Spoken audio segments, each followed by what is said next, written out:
Ramadan is about disciplining ourselves, training ourselves. And Allah subhanahu wa ta'ala says in the Quran, أَيَّامًا مَعْدُودَاتٍ. They are countable numbers of days. This is like a little signal from Allah subhanahu wa ta'ala, a subtle piece of compassion that He says to you, it's only a few days. He knows it's hard on a lot of people. He knows that you'll go through struggle. But He says, a few days. You can do it. An encouragement from Allah subhanahu wa ta'ala, which is mixed with compassion and mercy. Ramadan is about three things: taqwa, improving our character, and also for our spiritual, mental and physical health. The Prophet, peace be upon him, said, "Man sama Ramadana imanan wa ihtisaban, ghufira lahu ma taqaddama min dhanbih." Whoever fasts Ramadan, believing truly in its commandment and believing truly in that Allah subhanahu wa ta'ala wants the best for you and that He loves it, wa ihtisaban, and also anticipating. You fasted, anticipating, looking forward to the rewards and the love of Allah. That's why you fast. You think about that. That's your motivator. All of your sins are forgiven that you have done before that. Some people fast Ramadan because their mum and dad told them to, or because it's a trend, or because their mates at school are fasting. Some people fast because they just have to. But there are people who fast out of deep faith and iman and love for Allah, and also anticipating and looking forward to the reward as a motivator. Think about the reward. And Allah subhanahu wa ta'ala said He'll forgive us, or the Prophet peace be upon him said that Allah said He'll forgive us in Ramadan and give us the full reward if your faith is strong, your sincerity is strong, and you avoid major sins. If you can avoid the major sins in Ramadan, then Allah will forgive your minor sins. And that is why the Prophet sallallahu alaihi wasallam said Ameen on the following incident, Ameen, Ameen, Ameen, when he was climbing the minbar, and Jibreel came to him and said 3 du'as. He said Ameen the first time, Ameen the second time, Ameen the third time. In one of those Ameens was, whoever enters, may his nose be rubbed in dust, whoever enters Ramadan and exits Ramadan and still their sins have not been forgiven. Who are they? They're the ones who did not enter Ramadan with true faith, with sincerity, and ready to avoid major sins and anticipating the reward of Allah. They did it while hating it, while not wanting to do it. That means there's something wrong with the iman. There are those who fasted it and not avoided the mistreatment, abuse, insults, backbiting, wronging and oppressing others. They continued mistreating their parents, they continued mistreating their neighbors, continued mistreating their brothers and sisters, they continued mistreating their colleagues, their workers, their customers. They continued to speak ill and bad, and they continued to look at things they shouldn't look at and do the things they shouldn't look at. They did not avoid all these things. The Prophet, peace be upon him, said, what is it that Allah have to do with your fasting by you merely not eating or drinking? If you cannot, also leave out and shun away the speaking badly and wrongly and sinfully and acting upon it. A person remains in that attitude. So fasting is also about patience and increasing our character. A lot of people find it hard because when they come into Ramadan, they haven't yet prepared themselves. They wait till the last moment and they enter Ramadan with argumentations and debates.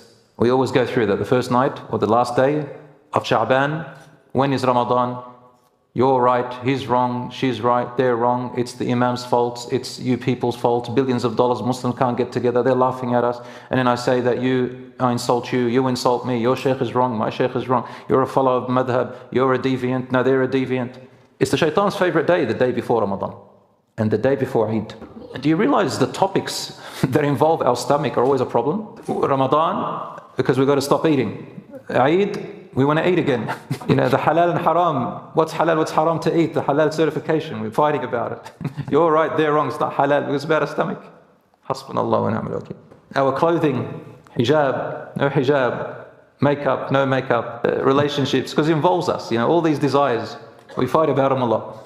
Hasbunallah wa ni'mal wakeel. And they say, sharrul baliyati ma yudhiku. I'm not laughing at it as a simple matter. But you know, when something just goes out of hand, you can't solve it, you can sit there and just laugh. So what do you do? Sharrul baliyati ma yudhiku. May Allah subhanahu wa ta'ala grant us guidance and forgive us. My brothers and sisters, when a person has problems in their family, the Prophet ﷺ said, they say things and they do things. And he said, فِتْنَةُ الرَّجُلِ فِي أَهْلِهِ وَمَالِهِ وَجَارِهِ تُكَفِّرُهَا الصَّلَاةُ وَالصِّيَامُ وَالصَّدَقَةُ. When you do wrong things in your family and with your neighbors and in your businesses, when you pray and when you fast and when you give charity, it compensates or it expiates it. Why? Because giving in charity, fasting and praying helps you to reflect on yourself and improve yourself. In Ramadan, the good deeds are greater in weight and value. The sins are more serious. Good deeds are multiplied all year round, and in Ramadan they are multiplied more, and sins are not multiplied even in Ramadan. They stay the same. But sins in Ramadan are heavier. The Prophet ﷺ was most giving in Ramadan. Giving of goodness, giving of worship, giving of his time, giving of his beautiful words, giving of his forgiveness, giving of his mercy, and giving of his wealth. So be charitable in all these areas in Ramadan. There are 5 main activities in Ramadan which we revolve around as a community. Number 1, we do extra prayers like Taraweeh and Sunnahs and Nafil and so on. We recite more Quran because the Quran was sent and revealed in Ramadan. It's the month of Ramadan. Number 3, we do more dhikr and remembrance. Number 4, we do more sadaqah. And number 5, we improve our general character.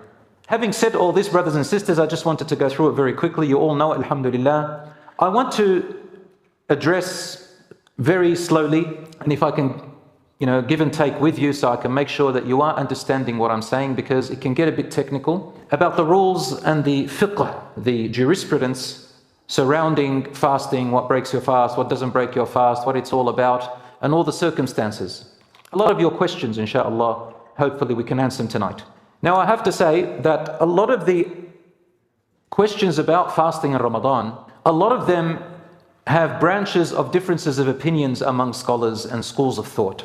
And I know that when I address the public, when I sit here, I'm talking to the general public. I'm talking to the people who are students of knowledge and they've got some background in knowledge of Sharia and Islam. They'll understand a bit more of what I'm saying. And then you have the middle ground, and you have the people who are pretty new, and you even have people who are not even Muslim. So I try to simplify what I say and get to the point and try to cater for everybody. So please be patient with me, but I hope inshallah you will be interested and find it much beneficial to you today. I respect the people who follow a different valid opinion among scholars. Some people have their own favorite group of scholars which they like to follow, so long as they're legitimate and real scholars. And I respect that, and we must respect them. But please, if you follow a group of scholars or a particular school of thought that you've grown up with or you adhere to, then do not invalidate others who follow a different school of thought or other scholars' opinions or their teachers who they have grown up to follow. It's very difficult, for us as normal people to sift through all of this. We're not mujtahids. We're not at the level of a mufti, someone who has such tremendous knowledge that they are able to give, independent verdicts. None of us are like that. We're all, if we can be, students of knowledge at least.